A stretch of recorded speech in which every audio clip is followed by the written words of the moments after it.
Welcome to Fix It Home Improvement, covering projects that every homeowner should know and great products for home and garden.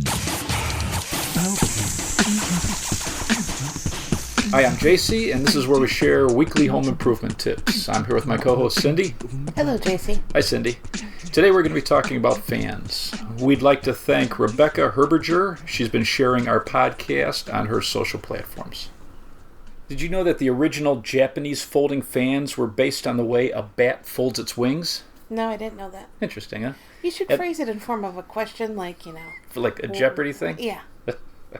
And then during China's Ming Dynasty, which was 1368 to 1644, painted fans were a fashion statement.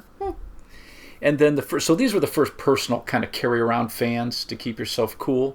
And then it wasn't until 1882 where the first electric desktop fan was invented. So this was Schuyler Wheeler, and this was one of Thomas Edison's engineers. He helped develop the first power station in 1883. This is like when the first incandescent lights were being introduced to the public. Mm-hmm. And you know what also happened in 1882? Oh boy, what? The outlaw Jesse James was shot.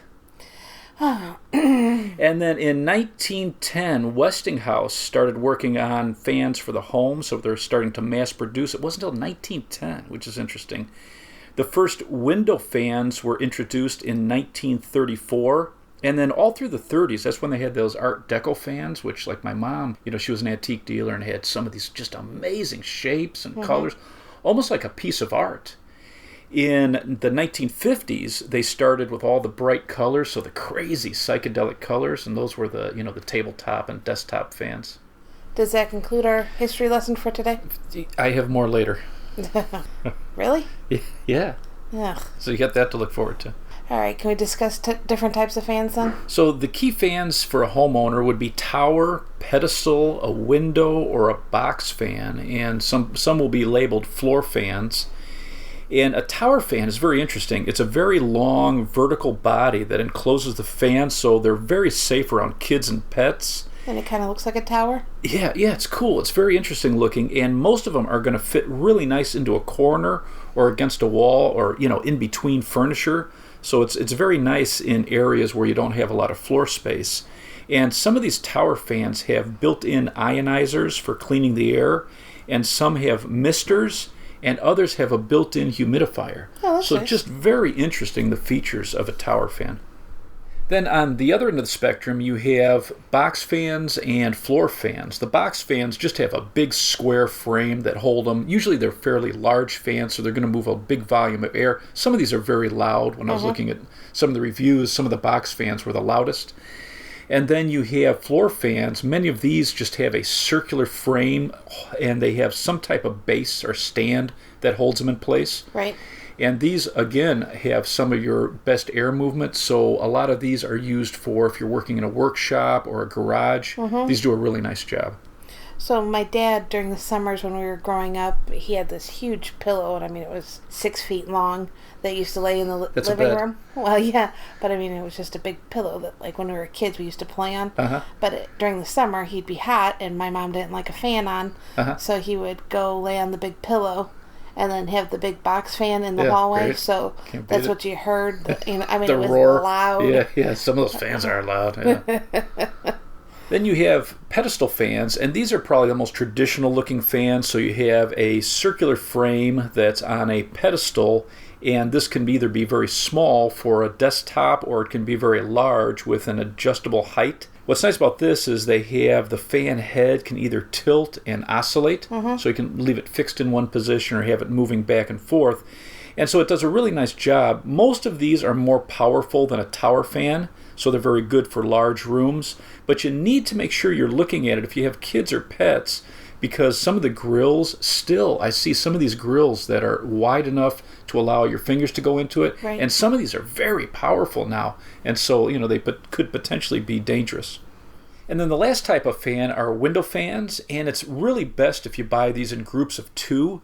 So if you have, let's say, a single-story home, you're going to use... Oh, wait. So these are fans that are actually labeled for windows. Yes. So this is going to be rectangular shaped. It's best for a sash window or a double-hung window. So you're lifting up the window. You're inserting this rectangular fan into the window. You're closing the window down, and it works better if you have a screen so no insects are coming in. Right. And if you don't have screens, you can buy these adjustable screens that'll fit with this fan. But the sides of it are adjustable. Exactly. So you're going to have this accordion kind of shaped screening on the side that you spread out, and it's going to fit. So you want based on a bat's wings? Yes, absolutely. Who knew? And so you're going to take a tape measure, and you're going to know the width of the window, and then you're going to buy a window fan that adjusts to that size. So very easy.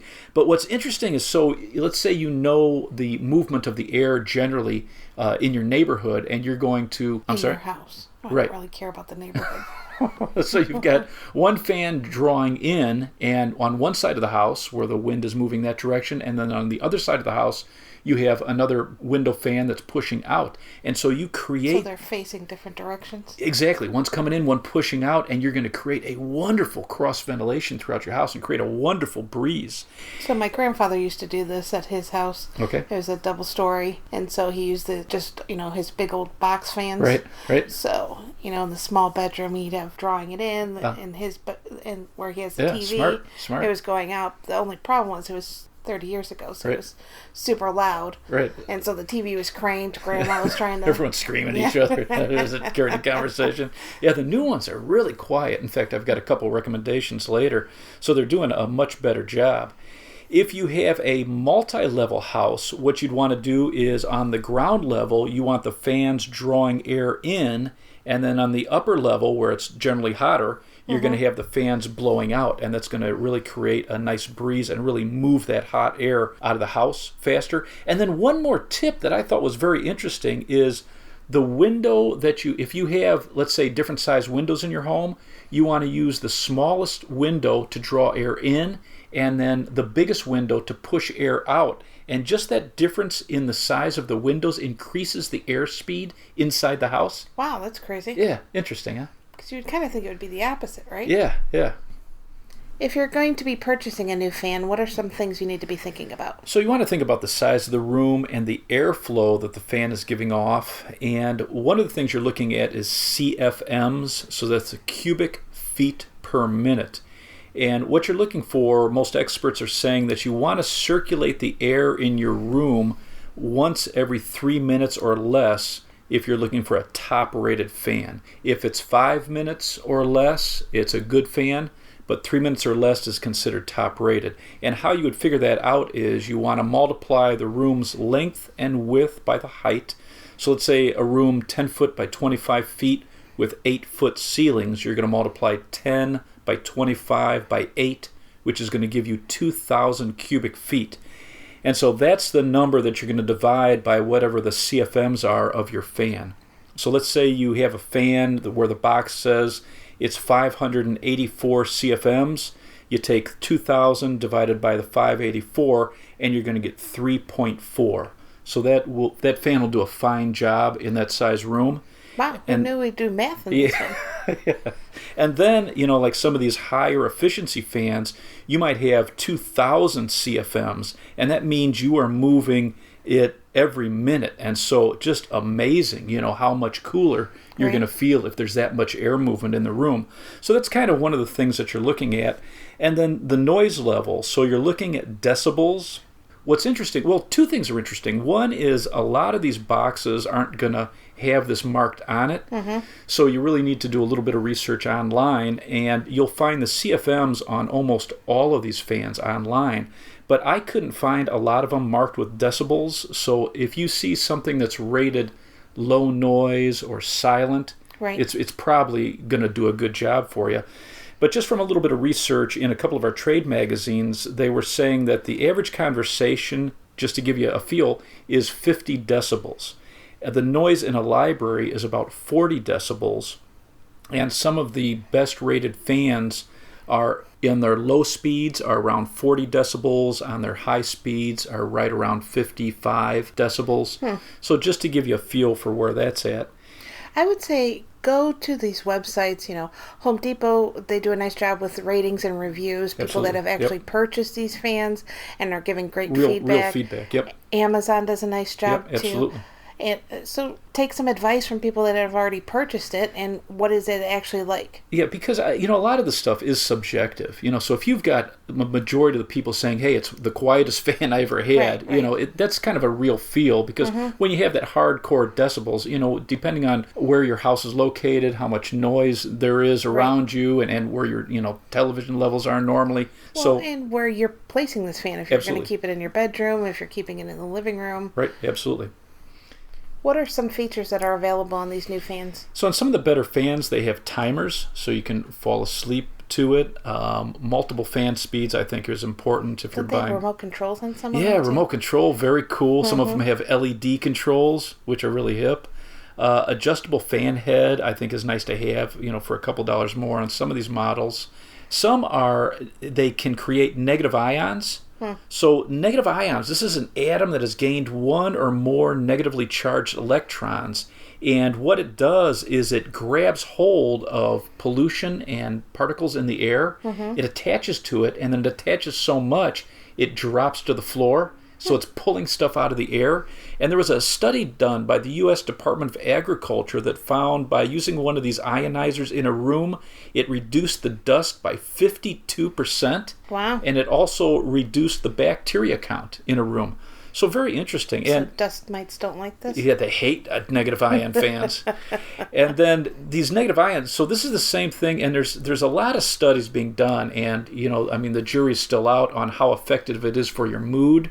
But some people believe that these negative ions actually make you feel better. So in nature, when you have like the ocean surf, waterfalls, thunderstorms, all of these cause negative ions, and many people claim that they feel much better after the air is saturated with negative ions. So it might make you feel better potentially, but it definitely can reduce the amount of dust in your room, which is kind of interesting. And some of these, like some of the tower fans, have a misting option. Oh, nice. So you put a little water into it, and it sends out these little tiny particles, like when you go to Disneyland and you walk by those fans that mist you. Oh, nice. So that's kind of cool. And then some have DC motors. So, the average motor is going to be AC, which is alternating current. That's the current that you plug into when you plug into your wall. And then a DC motor is just like a battery. It's direct current. And this is much stronger. And we talked about this in the ceiling fan episode. Right. The new DC motors. A little more expensive, but they're much more energy efficient and they last longer. Do you have any recommendations on what fan to use in what room in your house? So in the kitchen, I'd probably have a tabletop fan or a window fan, if you have a window. They have a fan that you can screw onto the underside of your upper cabinets in your kitchen, and you plug it in, and then it folds down. Sounds pretty space age. Yeah, very cool. And then in your living room, I would say a pedestal in the corner or tucked between furniture, a window fan, or some type of floor fan is, very comfortable in a living room, a larger size room. In bedrooms, tower fans do a nice job, and especially some of the bedroom fans now, and I forgot to mention this, some of them create a white noise. Oh, nice. So it blocks out other background noise, so that's kind of cool. And then in the garage, you'd probably a box fan or floor fans, a workshop, box fans, floor fans. Do you have any tips on how to clean a fan? So I was looking at some of the operating manuals of some of the top-rated models that we saw. The tower fans really aren't recommended to be taken apart. So in a tower fan, you want to use a soft vacuum attachment and really go after it with a vacuum. Use a feather duster and a damp cloth on the outside of it. On a pedestal style, you're able to take apart the grill, so you can actually unscrew the grill, or they have clips on some models, and you're going to be able to get to the motor and the fan. It's amazing how dirty they get. Yeah, crazy. So it's kind of a really nice routine. You want to really wipe down the fan blades. You never want to use any solvents or anything on the plastic. Some of these will not stand up to them. So a soft, damp cloth, you want to be careful not to get the motor wet, and then go after it with a vacuum. For a box fan, many of them you can take the grills off, and that allow you to vacuum it and wipe it off with a damp cloth. But almost all of these are permanently lubricated, so you can check your operating manual. Some of the old fans, you would put a couple drops of a motor oil or an all-purpose oil in the bearings of the fan. But all of the fans that I looked at, they said they were permanently lubricated and do not oil them. I've got some tips for staying cool in the summer. Okay. So one is your fan will not work as effectively if you put it in the middle of a room.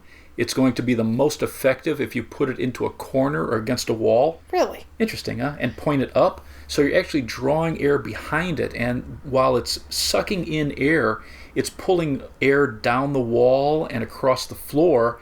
And as it pushes air up, it creates this circular motion in the entire room, especially if I have a fan with a large CFM, and you're actually going to move more air and you're going to have much more of a cooling effect. Oh, that doesn't seem logical, does it? Yeah, weird. And then I'll talk about a couple of these Vornados later that are specifically designed, the fan blades, the way they're designed, it actually creates a spinning motion, and so that it creates a... Like a tornado? Yes, the Vornado tornado. And it pushes the air further, and because it spins it and chops up the air, it really creates this circular motion in a room. So you're going to talk about this again later? No, I don't have to now, so thank you. And then a couple other tips. Like in winter, it's really nice if you had merino wool sheets. What? But in summer, you would want to wear or have lightweight Egyptian cotton sheets to keep you the coolest. Egyptian cotton is considered the king of all cotton because it's so soft and breathable. What's wild about this is because of these extra long fibers that's produced, they can have a much higher thread count. And if you have a high thread count, it makes much more comfortable feel on the sheets. What I didn't realize was some of these Egyptian cotton sheets will last 40 to 50 years if they're properly cared for. And they claim because it wicks the moisture away from your body that it actually gives the feeling of being cooler. Really? Interesting, huh? And the true Egyptian cotton is actually grown in the Nile River Valley. One of the tips that they said that ancient Egyptians used to do is they used to take their cotton sheets and get them damp, and they would cover themselves with this at night, and the evaporation, that effect of water evaporating from the sheets, would make them feel much cooler. There you go.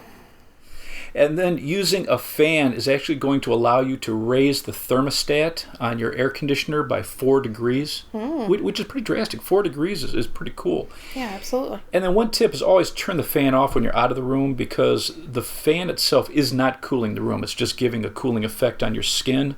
So that breeze passing over your skin increases the evaporation of sweat, which is making you feel cooler. And then for your air conditioner, if you set it anywhere between 75 and 78 degrees, there's a lot of opinions on this, you're going to have the best balance between saving the most money and keeping it cool enough to pull the humidity out of the air so that you can use fans and be comfortable. Did you know that 2/3 of all U.S. homes have air conditioners? I would hope so. Yeah, really. So since you brought up air conditioners in our fan episode... All right. We've had a couple questions lately about setting your air conditioner, the fan to on instead of auto. Right. Does that make sense? Well, I think in a multi-level house that's very smart, because the upstairs can get so much hotter than the downstairs. And if you, let's say you pick a temperature of 75, your thermostat, if it's on the main level, may not be going on. So your upstairs is much hotter. If you turn the fan on during the day and you're mixing this air, so that very hot air is being pulled down, the cool air from downstairs is being mixed, it's going to bring the overall temperature of the house much more even, and it's going to be much more comfortable. And that fan costs a lot less to run than turning, let's say we're turning down the temperature and trying to get it cool upstairs. So just a tip like that I think is very smart.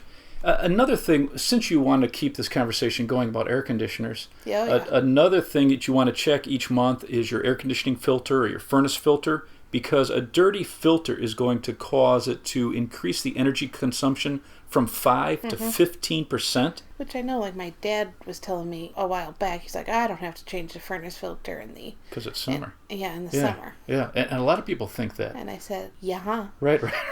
Right, because if you have a standard central air, all of that, the air is circulating through your ductwork, which passes through that filter, and your condenser and everything, part of the whole unit is sitting right above your burners, right inside the furnace itself. So keep those air conditioning filters clean. A couple of other tricks is keep the blinds closed on the side of the house where the sun is shining during the day. Ceiling fans, make sure you turn them during the summer so they're pushing down so you get that nice cooling feeling. And then use your exhaust fans in the bathroom and the kitchen. You're going to move out that extra heat, especially in the summer when you're cooking. If you're using the exhaust fan in the kitchen, you're getting rid of all that excess humidity because high humidity is going to make it seem warmer. Right. And then you're moving out that heat. And then also all your incandescent lights, if we're slowly moving these to CFLs or to LEDs, it's going to be much cooler. Some of the highest rated manufacturers we found in our trade magazines and on online reviews were Lasco, Holmes, Ozeri, which I've never heard of before. What's interesting about a couple of the Ozeri models, and it's Ozeri. I got to say, I was really worried you weren't going to spell in this episode. You did math, but you haven't spelled anything. Some of these Ozeris have passive noise reduction by creating an opposing sound wave to reduce blade noise. Wow. Wild, huh? A few of the Dyson models were rated very high. Vornado, Honeywell, Black & Decker, and Rowenta, and that's Rowenta. So out of the research we did, we picked a few top models in each category. So in tower fans, the Crane Tower, Crane, the Dyson Tower, and the Vornado Tower are all rated the highest. And that Dyson is really wild looking. It has, the blades are all hidden in the base of this unit, so it's very kid and pet safe. So this is the one that has like the oval shape on top? Yeah, it looks like, one of those, it looks like a giant bubble maker. Right. That well, the first time I saw it, I was like, what is it? Right, yeah, it's got a real cool look. And they're like, it's a fan. And I said, why? Where are the blades? Yeah, so and that has a CFM of 1271 and 64 decibels on the highest setting. For a pedestal-style fan, Rowenta, the VU5551 was rated very high. Everybody seemed to love this. It's a 4-speed, 1695 CPM on high and 55 decibels. The Honeywell Quiet Set HS1655 was rated very high, and this has a white noise setting to help you at night with sleep. It has 5 speeds. It has LED controls and a remote control. Nice. And then one of the highest rated table fans was the Honeywell HFT114B. And then for floor fans, the Lasco, and we always carried Lascos at the hardware stores, LASKO. The 3520-20 is a cyclone pivoting floor fan and had really good reviews. You can wall mount this and also use it on the floor, and it had really good reviews for its white noise for the bedroom. And then Honeywell, they have an HT900 Turbo Force. And then the Vornado we talked about, this is their 660 circulator. And this is the one that has the blades designed to twist the column of air as it passes through the air. And this one had one of the best warranties. So this has a 5-year warranty. Oh, wow. And my son had, because at the store, we had a couple of the shows we saw these years ago, and so I decided to buy one, and my son just loves it. He always has it on in his room. For window fans, the Holmes, HOLMES twin window fan, it has a thermostat, it has water-resistant motors, it's considered one of the quietest that were reviewed. It has a thermostat to turn itself off automatically when the temperature drops. And then it has an adjustable screen to fit in the window. And then I saw the HDX. This is a Pelonis twin window fan, and this one's very interesting. It has 3 speeds. It's 1400 CFM, so it moves air pretty good. It has an exchange setting. So when you put it on exchange, so instead of having 2 of these window fans, so this is designed if you're in one area, one fan sucks in and the other fan pushes out. Yeah, so that's kind of interesting, huh? And so it has, and then it has reversible motors, so you can have them both pushing in or both pushing out. That's cool. So yeah, just kind of an interesting feature. Do you have anything else to add? I would say the main thing is just think about what room you're going to be using it in and what features you want. If you're using it in a bedroom, you might be interested in that white noise feature. If you're super dusty, you might want to think about the negative ion machine. Right. So and if you're negative, it might make you feel better. So cleaning it, you should probably look at it once a month, I would say. Yeah, have a routine. Yeah, very good. All right, so let's wrap this up. If you'd like to subscribe to our podcast, you can subscribe on iTunes or Stitcher. If you enjoyed it, please leave us a review. You can check out our home improvement videos on our YouTube channel, Fix It Home Improvement. And you can subscribe there as well. If you'd like to email us, you can email us at fixitpodcast@gmail.com. Thank you for listening. Talk to you next week.